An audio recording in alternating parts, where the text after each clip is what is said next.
Hello friends, let's enjoy study with Pawan channel में आपका स्वागत है। आज मैं लेकर आया हूँ क्लास 9 का हिस्ट्री का चैप्टर नंबर 8 कृषि और खेतिहर समाज यानी एग्रीकल्चर एंड एग्रेरियन सोसाइटी। देखिए, ये बिहार बोर्ड यानी SCRT बोर्ड्स का कंटेंट्स है और मैं इस वीडियो में केवल उन्हीं हाईलाइट्स पॉइंट्स को पढ़ूंगा जो आपके एग्ज़ाम में पूछा जा सकता है, खासकर वो एग्ज़ाम में BPSC TRE में, स्टेट जो होने वाला एग्ज़ाम है उसमें। तो आइए स्टार्ट करते हैं अपने इस वीडियो को। यह पहला पॉइंट्स है कि कृषि की शुरुआत जो है नवपाषाण काल से प्रारंभ हुई थी, लेकिन सिंधु घाटी की संस्कृति विशेष रूप से कांस्य युग से कृषि में नियोजित विकास देखने को मिलता है। ठीक है, फिर नेक्स्ट आइए कि सिंधु सभ्यता के लोग गेहूं, जौ, राई, कपास, मटर आदि फसलें पैदा करते थे। वे दो किस्म की गेहूं और जौ भी उपजाते थे। फिर नेक्स्ट आइए, भारत एक कृषि प्रधान देश है जहां की लगभग 2/3 जनसंख्या कृषि पर निर्भर है, जहां विश्व की 11% भूमि कृषि के योग्य है। वहीं भारत की कुल भूमि का 51% भाग जो है कृषि के योग्य है। यानी ये याद रखिए, ये डाटा आप याद रखिए, एग्जाम पूछ देता है, डाटा ही पूरा पूछ देता है कि विश्व की जो है कितनी प्रतिशत जो भूमि है वो कृषि योग्य है, तो 11%। और भारत की कितनी परसेंट भूमि जो है कृषि योग्य है, वो 51%। कृषि भारत की कुल राष्ट्रीय आय में लगभग 35% क्या करती है, वो कंट्रीब्यूट करती है, यानी योगदान करती है। भारत में कृषि जीवन की रीढ़ है। बिहार राज्य की 80% आबादी जो है कृषि पर ही निर्भर है। इस राज्य में जितनी भूमि है उसका 70% भूमि कृषि के योग्य है। इनमें से 60% शुद्ध बोए गए क्षेत्र है। ये भी डाटा आप लोगों को याद रखना है। बिहार में कितने परसेंट कृषि योग्य है, तो 70% भूमि जो है वो कृषि योग्य है, लेकिन इनमें से 60% शुद्ध बोए गए क्षेत्र है। ठीक है, फिर आइए नेक्स्ट भाग पर चलते हैं। ऐसे पहला पॉइंट है कि भारत की कृषि मानसूनी वर्षा पर निर्भर करती है। यही कारण है कि यहाँ की कृषि को मानसून के साथ जुआ कहा गया है। फिर नेक्स्ट है, भारत में विभिन्न प्रकार की खेती की जाती है, जैसे झूम खेती, पारंपरिक खेती, गहन खेती, फसल चक्र, मिश्रित खेती एवं रोपण या बागानी खेती। तो 1960 के दशक में हरित क्रांति के कारण जो है खाद्यान्न के उत्पादन में आशातीत बढ़ोतरी हुई थी। पादप संकरण द्वारा उच्च प्रकार के बीजों की किस्मों का विकास किया गया। ठीक है, तो पादप संकरण के द्वारा क्या किया गया, उच्च प्रकार के बीजों के किस्मों का विकास किया गया। बिहार में होने वाली कुछ व्यावसायिक फसलें हैं केला, लीची, गन्ना इत्यादि। ये सब क्या है, बिहार में होने वाली व्यावसायिक फसलें हैं। फिर भारत में कृषि के लिए वैज्ञानिक दृष्टिकोण अपनाना काफ़ी लाभदायक सिद्ध होगा। ठीक है, फिर नेक्स्ट आइए, स्मरणीय तथ्य यानी मेमोरेबल फैक्ट। सबसे पहले कपास पैदा करने का मुख्य श्रेय सिंधु घाटी सभ्यता के लोगों को है।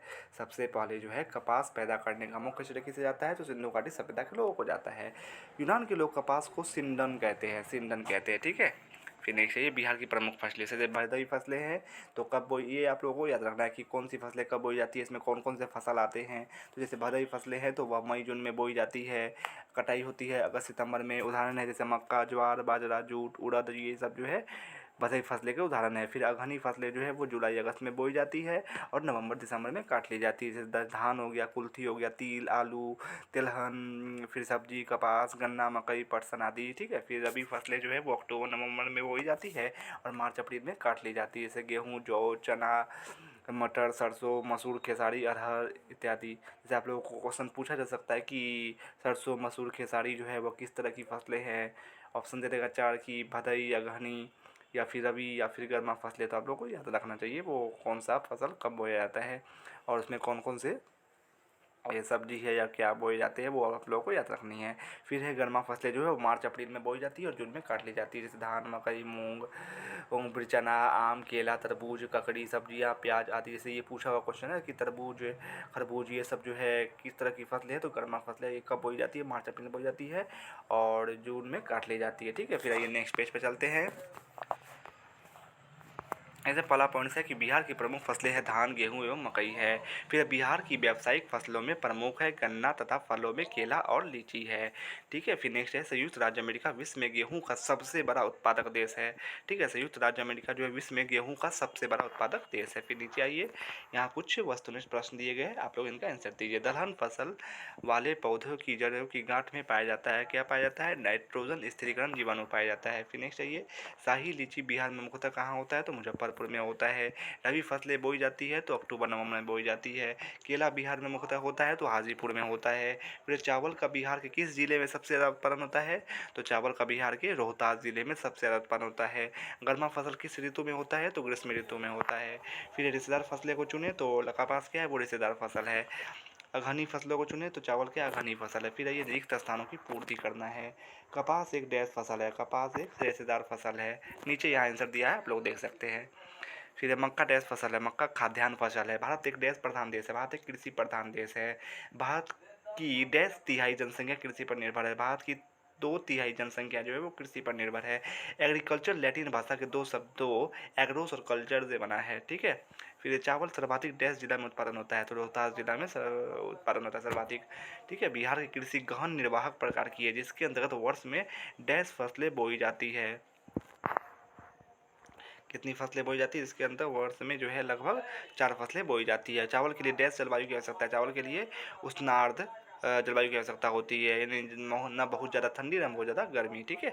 गेहूँ के लिए डैश मिट्टी चाहिए, तो गेहूँ के लिए दोमट हल्की दोमट मिट्टी चाहिए। मकई के लिए डैश जलवायु की आवश्यकता है, तो मकई के लिए गर्म एवं आर्द्र जलवायु की आवश्यकता होती है। फिर ये नेक्स्ट पैराग्राफ पर चलते हैं। जैसे इसमें यहाँ देखिए रबी फसल और खरीफ फसल के बीच अंतर बताए गए हैं। तो रबी फसल गेहूँ सर्व प्रमुख रबी फसल है और धान जो है चावल सर्व प्रमुख खरीफ फसल है। फिर इसमें देखिए दूसरा नंबर में इसकी बुआई काल अक्टूबर नवंबर और कटाई काल जो है मार्च अप्रैल होती है। इसकी बुआई काल जो है जुलाई अगस्त और कटाई काल जो है नवंबर दिसंबर होती है। यह शीतोष्ण जलवायु की फसल है और यह उष्णार्द्र जलवायु की फसल है। फिर तापमान इसके लिए काफ़ी ज़्यादा इंपॉर्टेंट है, तापमान भी आप लोगों को याद रखना है। तापमान बोते समय जो है 10 डिग्री सेल्सियस से 15 डिग्री सेल्सियस होना चाहिए और तापमान जब पकते समय जो है 20 डिग्री सेल्सियस से 30 डिग्री सेल्सियस होना चाहिए। और खरीफ के चावल के लिए जो है तापमान 20 डिग्री सेल्सियस से 25 डिग्री सेल्सियस की आवश्यकता होती है। फिर मिट्टी इसको रबी फसल के लिए कैसी मिट्टी चाहिए, तो हल्की दोमट चाहिए और खरीफ फसल के लिए दोमट केवाल या चीका भी चलेगा, ठीक है। फिर नेक्स्ट है नीचे, प्रधानमंत्री लाल बहादुर शास्त्री के मंत्रित्व काल में भारत अन्न के मामले में गरीब था। अमेरिका से गेहूं मंगाया जाता था, लेकिन जब अमेरिका ने गेहूं देने से इनकार कर दिया तो शास्त्री जी ने भारतीय कृषि वैज्ञानिकों तथा किसानों को अन्न की उपज बढ़ाने और आत्मनिर्भर होने का आह्वान किया। बस ये उतना इम्पोर्टेंट नहीं है। फिर नीचे आइए कि 2 खाद्यान्न फसलों के बीच एक दलहनी कुल के पौधों को लगाया जाता है, जिसे फसल चढ़ कहते हैं, ठीक है। जब हम 2 खाद्यान्न फसलों के बीच एक दलहनी कुल का पौधा लगा देंगे तो इसे ही क्या करेंगे, हम फसल चढ़ कहेंगे। ताकि क्या होगा, जो हम पहली बार में जो फसल बोए हुए थे ना, तब वो क्या होता है कि पकने के बाद क्या होता है कि वहाँ की उर्वरता वो कम कर देता है।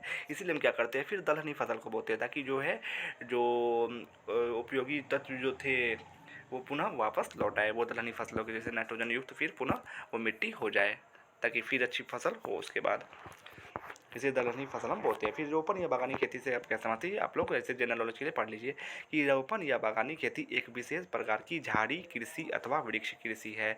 इसे 19वीं शताब्दी में अंग्रेजों ने प्रारंभ किया था। यह एकल फसल कृषि है। इसमें रबर, चाय, कहवा, कोको, मसाले, नारियल और फलों की फसलें जैसे सेब, अंगूर, संतरा आदि उगाई जाती है।